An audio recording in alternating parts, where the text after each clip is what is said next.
کو بھی لے آئے گا۔ تو اس بیٹے نے ایک رائی کا دانہ، رائی آپ سمجھتے ہیں خشخاش کے دانے سے چھوٹا ہوتا ہے، خشخاش کا دانہ دیکھی ہوگی سب نے، خشخاش تقریباً دیکھی ہوئی ہے، باریک ترین ذرہ، وہ ایک اس نے اٹھایا اور یوں ہاتھ رکھا اور وہ اس نے کہا کہ، اور ہاتھ پر رکھ کے یوں کر کے گرا دیا اور کہا کہ اے اللہ، اے ابا، کیا اس دانے کو بھی اللہ تعالیٰ واپس لے آئے گا؟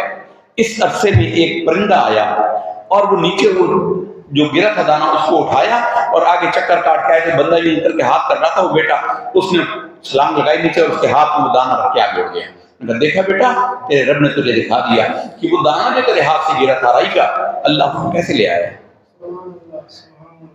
کوئی مر کے مٹی ہو جائے، سمندر میں غرق ہو جائے، جہاز میں جل کے راکھ ہو جائے، وہ سمجھے کہ میری تو راکھ ہی اڑ گئی، اللہ تعالیٰ اس بچ نہیں سکتا، وہ اللہ اس کو اکٹھا کر لے گا۔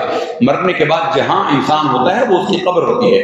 ایک شخص کے بارے میں آیا، بنی اسرائیل کا ایک شخص تھا، وہ اللہ سے بڑا ڈرتا تھا، اسے بڑا خوف آتا تھا عذاب قبر سے۔ اس نے وصیت کی کہ میں مر جاؤں تو میری میت کو جلا دینا اور میری راکھ کو آدھا ہوا میں اڑا دینا اور آدھا سمندر میں بہا دینا۔ اس کو بہا دیا گیا، اڑا دیا گیا۔ اللہ رب العزت نے سمندر کو حکم دیا کہ لے آ بھی وہ جو بندے کی راکھ تھی ساری لے آ۔ مٹی ہوا کو حکم دیا کہ ساری اس کی راکھ اکٹھی کر دو۔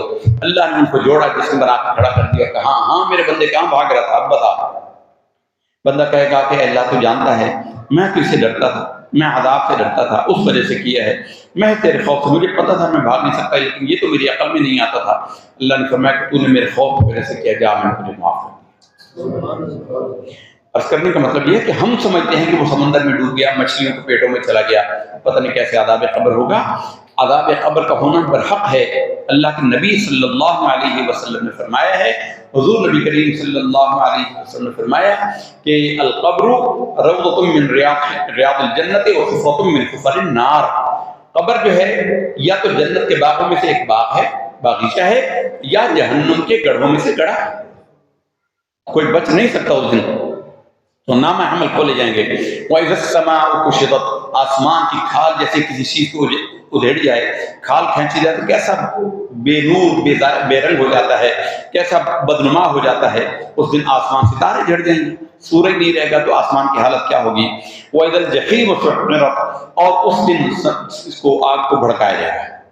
حدیث شریف کے اندر ہے کہ 70,000 لگامیں ڈلی ہوں گی اس کو، جہنم کو۔ 70,000 فرشتے ایک لگام پر ہوں گے اور 70,000 لگامیں ہوں گی، ایک ایک لگام پر ایک ایک طرف 70,000 فرشتے ہوں گے۔ اب اس کی جہنم کی وسعت کا اندازہ لگا لیجیے اور اس کو بھڑکایا جائے گا، یعنی ابھی بھڑک رہی ہے۔ حدیث شریف کے اندر ہے کہ دنیا کی آگ، جہنم کی آگ کو 70 درجے ٹھنڈا کر کے زمین پہ بھیجا گیا، اور جو زمین کی آگ ہے اس کا جو 1000 درجہ سینٹی گریڈ سیلسیس جو ہوتا ہے، 1000 درجے پر لوہا پگھل جاتا ہے۔ اور لوہا جب پگھلا ہوا ہو نا، لوگ نہیں جانتے لوہے کے پگھلنے کی گرمی کیا ہوتی ہے، پر کہتے ہیں جو لوگ اس میں کام کرتے ہیں وہ بتاتے ہیں کہ 6 فٹ کا بندہ ہو اور وہ کھڑا ہو، اس کے سر کے اوپر ایک قطرہ لوہے کا پگھلے کر ڈالا جائے تو اس کے جسم کو چیر کر زمین میں چلا جائے۔ یہ اس 70 درجہ ٹھنڈی کی ہوئی آگ ہے، تو جہنم کی آگ کا عالم کیا ہوگا۔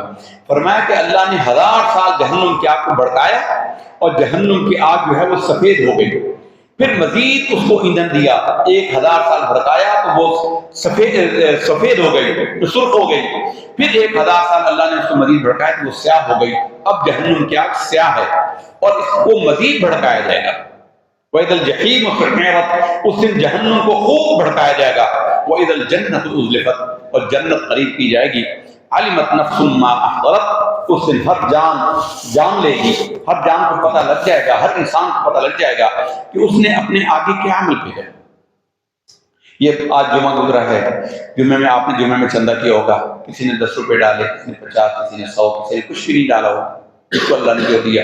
اسی طرح امام صاحب کی خدمت کی، مؤذن صاحب کی خدمت کی، کسی کی خدمت کی، ابھی پتہ نہیں چلتا کس کی، لیکن یہ وہاں جمع ہو رہے ہیں۔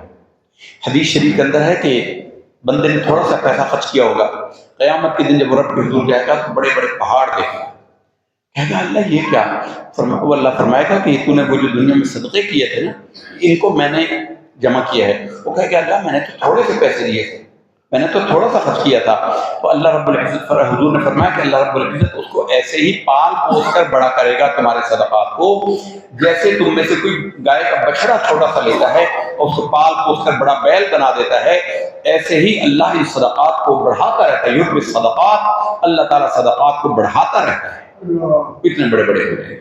اس دن پتہ لگے گا کہ ہم نے کیا عمل کیا، ابا کو کیسا راضی کیا، اماں کو کیسا راضی کیا، ماں باپ کی کیسی خدمت کی، نمازیں کیسی پڑھی. جو اعمال کیے وہ آگے جمع ہو رہے ہیں، اخلاص کے ساتھ ہو رہے ہیں، جس کے اندر دکھلاوا نہ ہو، کسی کے ساتھ زیادتی نہ کی ہو، کسی کا حق دیا ہو، بہنوں کو ان کا حق دیا ہو، بیٹیوں کو ان کو حق دیا ہو، سارے معاملات. یہ نیکیاں ضائع نہیں جاتی.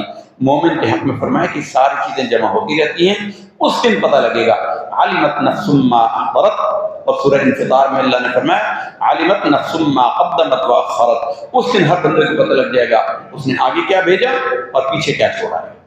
پیچھے کا مال تو وارثوں کا ہے، پیچھے کا مال تو وارثوں کا ہے، ہمارے لیے تو نہیں ہے. ہمارا تو وہی ہے جو آگے ہے. حضور نبی کریم صلی اللہ علیہ وسلم کے پاس گوشت آیا بکری کا، بکری آئی گوشت پوری، گھر بھیجا. ام المومنین نے ساری تقسیم کر دی اور تھوڑا سی حضور کو پٹ کا گوشت تھا، پسند تھا، وہ رکھا ہوا تھا. سرکار تشریف لائے. آپ نے پوچھا کہ عائشہ وہ گوشت بھیجا تھا کہاں ہے؟ کہا یا رسول اللہ وہ سارا میں نے لوگوں میں بانٹ کے وہ سارا ختم ہو گیا، آپ کے لیے تھوڑا سا بچا کر رکھا ہے. آپ نے فرمایا کہ نہیں عائشہ یوں نہ کہو، بلکہ یہ کہو کہ یہ جو تھوڑا سا ہے یہ ختم ہونے والا ہے، اور وہ جو ہے وہ باقی ہے، وہ ہمیشہ کے لیے باقی ہے. اور قرآن مجید کی آیت ما عندکم ینفد وما عند اللہ باق، لوگوں جو تمہارے پاس ہے وہ ختم ہو جانے والا، خرچ ہو جانے والا ہے، جو اللہ کے ہاں تم نے پہنچا دیا وہی باقی رہنے والا ہے. اللہ تعالیٰ سے دعا ہے کہ میں اخلاص کے ساتھ اعمال صالحہ کرنے کی توفیق عطا فرمائے. وآخر دعوانا الحمدللہ.